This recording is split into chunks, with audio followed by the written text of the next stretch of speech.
पहली सुर्खी एक बेहद परेशान करने वाली घटना से बनी है।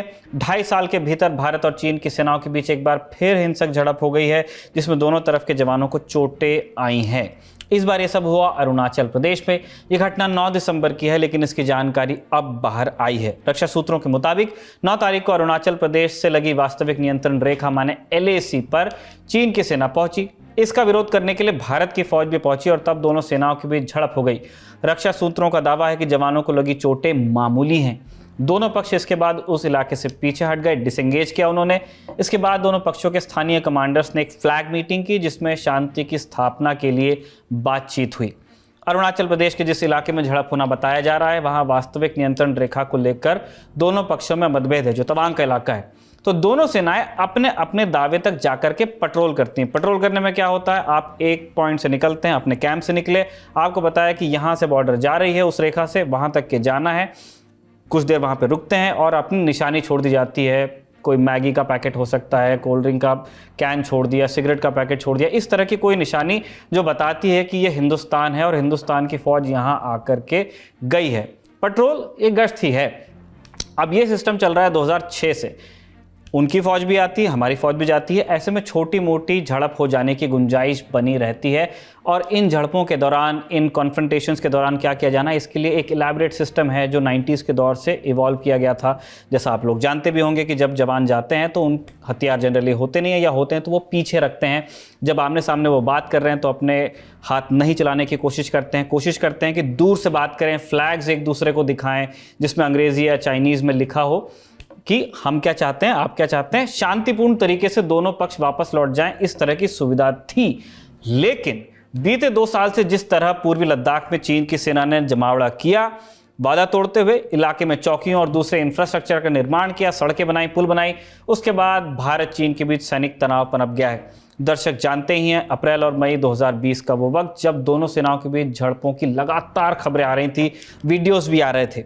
फिर आई 15 से 16 जून की रात, जब दोनों सेनाओं के बीच गलवान घाटी में खूनी झड़प हुई। इसमें भारत के 20 जवान वीरगति को प्राप्त हुए, जब उन्होंने चीन का एक जो अतिक्रमण था, जो कैंप था, उसे उन्हें हटा लेने की बात हुई थी, उन्होंने नहीं हटाया। हमारी फौज गई, उस कैंप को वहां से उखाड़ दिया, उस टेंट को, और उसके बाद एक संघर्ष हुआ जिसमें 20 जवान वीरगति को प्राप्त हुए।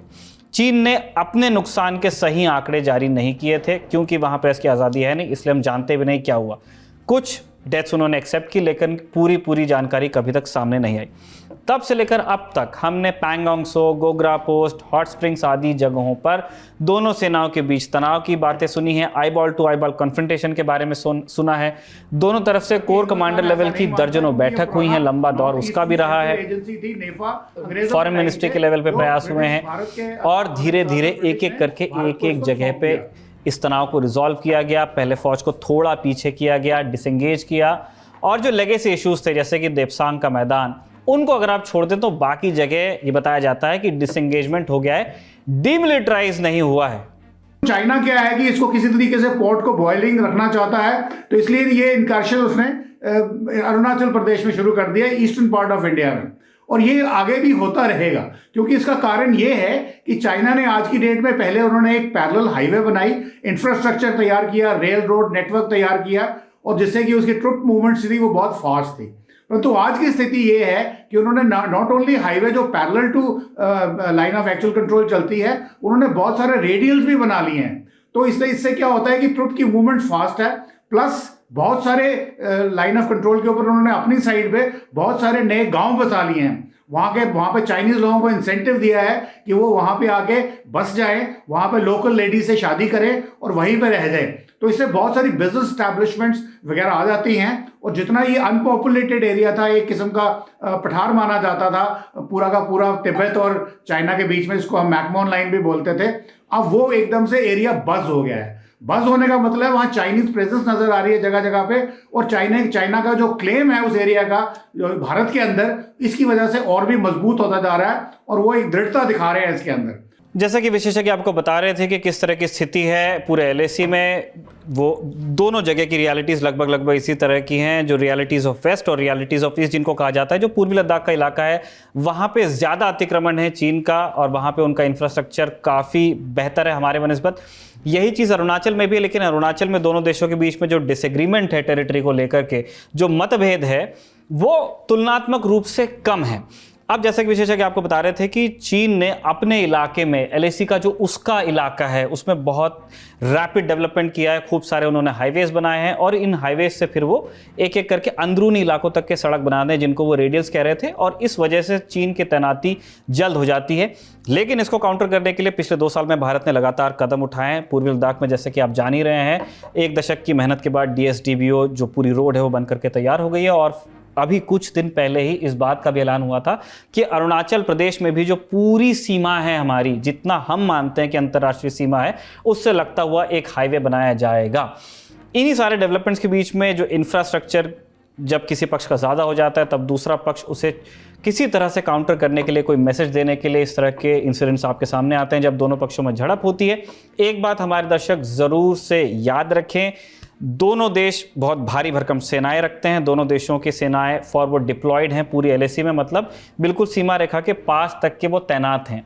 ऐसे में ये बहुत आम है कि कोई छोटा इंसिडेंट हो जाए, जैसे कि आज, जैसे कि 9 तारीख को हुआ, माफ़ कीजिए, जब दोनों देशों के पेट्रोल आमने सामने आए और उनके बीच में एक झड़प हो जाए। क्या ये इंसिडेंट बड़ा था? क्या ये इस इंसिडेंट को एक अलग तरह से देखने की आवश्यकता है? ये हमें आने वाले दिनों में मालूम चलेगा, जब जो रक्षा बीट के पत्रकार हैं उनके मार्फत खबरें बाहर आएंगी, और तब हम दावे से जान पाएंगे कि क्या वास्तविक रूप में ऐसा ही हुआ था कि कोई ये बहुत बड़ी घटना थी। फिलहाल तक जितनी जानकारी हमारे पास में थी हमने आपको बता दी, विशेषज्ञों की क्या राय थी वो भी बता दी। अब चलते हैं दूसरी सुर्खी की ओर। ये जो दूसरी सुर्खी है वो बनी है एक वायरल वीडियो से। पहले आप उस वायरल वीडियो को देख लीजिए जो कि मध्य प्रदेश से आया है, उसके बाद हम अपनी बात कहेंगे। कि मोदी इलेक्शन खत्म कर देगा, मोदी धर्म जाति भाषा के आधार पर बांट देगा, दलितों को, वनवासी आदिवासियों को और अल्पसंख्यकों का भावी जीवन खतरे में है। संविधान यदि बचाना है तो मोदी की हत्या करने के लिए तत्पर रहो, हत्या इन दशा सराहने का काम। कार्यकर्ता की उपेक्षा नेता की उपेक्षा होती है, और नेता जब कार्यकर्ता की उपेक्षा होती है तो वीडियो में भाषण दे रहे शख्स का नाम है राजा पटेरिया। आप कांग्रेस नेता हैं और मध्य प्रदेश कैबिनेट में पूर्व मंत्री रह चुके हैं। पन्ना जिले के पवई में कांग्रेस कार्यकर्ताओं से बात करते हुए क्या बोल गए हमने आपको सुना दिया। जो वीडियो आपने देखा उसे मध्य प्रदेश भाजपा के अध्यक्ष VD शर्मा ने आज यानी 12 दिसंबर को ट्वीट किया था। साथ में साजिश का आरोप लगाया और जांच की मांग भी कर दी। अब पार्टी अध्यक्ष कुछ कहें और CM साहब का ध्यान नहीं जाए, ये हो नहीं सकता। तो दोपहर में ही मुख्यमंत्री शिवराज सिंह चौहान ने बयान जारी करके बता दिया कि मामला संज्ञान में है और FIR दर्ज की जा रही है। वैसे पटेरिया ने एक और वीडियो जारी करके कह दिया है कि उनका तात्पर्य प्रधानमंत्री को चुनाव में हराने से था और उनके बयान को गलत तरीके से पेश किया गया। गांधी की भी उन्होंने बात की और उनके शांति के संदेश की, लेकिन गड़बड़ तो हो गई। वैसे बिगड़े बोल की बात चली है तो आपको कमलेश सुतार के हवाले से एक और माननीय के बयान के बारे में बताते चलें। केंद्रीय मंत्री हैं नारायण राणे, अब इनके बेटे हैं नितेश राणे। ये जो बेटे जी हैं वो महाराष्ट्र के सिंधुदुर्ग जिले की कनकवली सीट से भाजपा के विधायक हैं। आरोप है कि नितेश ने नांदगांव में एक चुनावी सभा के दौरान ये कह दिया मराठी में कि अगर उनकी पसंद का सरपंच न बना तो ग्रामीणों तक सरकारी फंड की 1 पाई भी नहीं पहुंचेगी। माननीय विधायक जी ने यह भी कह दिया कि चाहे तो इसे ग्रामीण धमकी या कुछ और समझ सकते हैं, लेकिन उनका गणित साफ है, इस बात को वोट डालते वक्त ध्यान में रखें। इस बयान को लेकर शिवसेना का जो उद्धव ठाकरे वाला धड़ा है वो हमलावर है। वैभव नाइक का कहना है कि जब नारायण राणे CM होते थे तब भी इस तरह का अहंकार देखने को मिलता था, यही स्थिति आज भी है। नीतीश की पार्टी भाजपा शिवसेना के एकनाथ शिंदे धड़े के साथ महाराष्ट्र में सरकार चला रही है और पार्टी अब माननीय विधायक के बयान से खुद को दूर करती नजर आ रही है। उद्योग मंत्री उदय सामंत ने कह दिया है कि उन्हें ठीक मालूम नहीं है कि विधायक जी ने कहा क्या था। वैसे हर किसी को पार्टी के विस्तार के लिए वोट मांगने का हक है, लेकिन बिना गुंडागर्दी, ये मंत्री महोदय ने कहा। तीसरी सुर्खी, इसका संबंध है दिल्ली के उप मुख्यमंत्री मनीष सिसोदिया को मिली झिड़की से। झिड़की खबर नहीं है, खबर है झिड़की दी किसने। देश की सबसे बड़ी अदालत ने। सुप्रीम कोर्ट ने आज सिसोदिया से कहा कि अगर आप पब्लिक डिबेट का स्तर इतना नीचे ले आएंगे तो आपको नतीजे भुगतने होंगे। मामला कोविड काल से जुड़ा है। सिसोदिया ने असम के मुख्यमंत्री हिमंता बिस्वा शर्मा पर PPE किट्स की सप्लाई में भ्रष्टाचार के आरोप लगाए थे। शर्मा ने सिसोदिया पर आपराधिक मानहानि का मुकदमा ठोक दिया था। वैसे इस मामले में दूसरी पार्टियों ने भी जांच की मांग कर दी थी, लेकिन सिसोदिया और शर्मा के बीच बात अदालत तक चली गई। मानहानि की अदालती कार्यवाही को रुकवाने के लिए सिसोदिया सुप्रीम कोर्ट गए, जहां जस्टिस एस.के. कौल और जस्टिस ए.एस. ओक की पीठ ने कहा कि कोविड काल के दौरान याचिकाकर्ता यानी कि सिसोदिया ने आरोप प्रत्यारोप किया बजाय ये समझने के कि देश पर बीत क्या रही है। अदालत ने यह भी कहा कि याचिकाकर्ता को पहले ही बिना शर्त माफी मांग लेनी चाहिए थी। इस झिड़की के बाद सिसोदिया के वकील अभिषेक मनु सिंघवी ने याचिका वापस ले ली। अगली सुर्खी लोकसभा से है। आज लोकसभा में केंद्रीय शिक्षा मंत्री धर्मेंद्र प्रधान ने हायर एजुकेशनल इंस्टीट्यूट्स में खाली पड़े टीचिंग स्टाफ के पदों के बारे में जानकारी दी। उच्च शिक्षा के संस्थान जो सरकार चलाती है उसमें जो टीचिंग स्टाफ है, प्राध्यापक आदि, उनकी रिक्तियां, टीचिंग स्टाफ यानी असिस्टेंट प्रोफेसर, एसोसिएट प्रोफेसर और प्रोफेसर के पद जो स्टूडेंट्स की क्लास लेते हैं। केंद्रीय शिक्षा मंत्री ने बताया कि केंद्रीय विश्वविद्यालयों में प्रोफेसर्स के 2553 पद स्वीकृत हैं। इनमें से 1529 पद खाली हैं। जो छात्र हैं या जो छात्र रहे हैं वो समझते होंगे कि प्रोफेसर ही होते हैं जो एचओडी बनते हैं, तो आपके पास ऐसे लोग ही नहीं रहेंगे अगर इतनी रिक्तियां होंगी जिनको एचओडी बनाया जाए, पुराने लोगों में ही सर्कुलेट होता रहेगा। एसोसिएट प्रोफेसर के 5110 पद स्वीकृत हैं।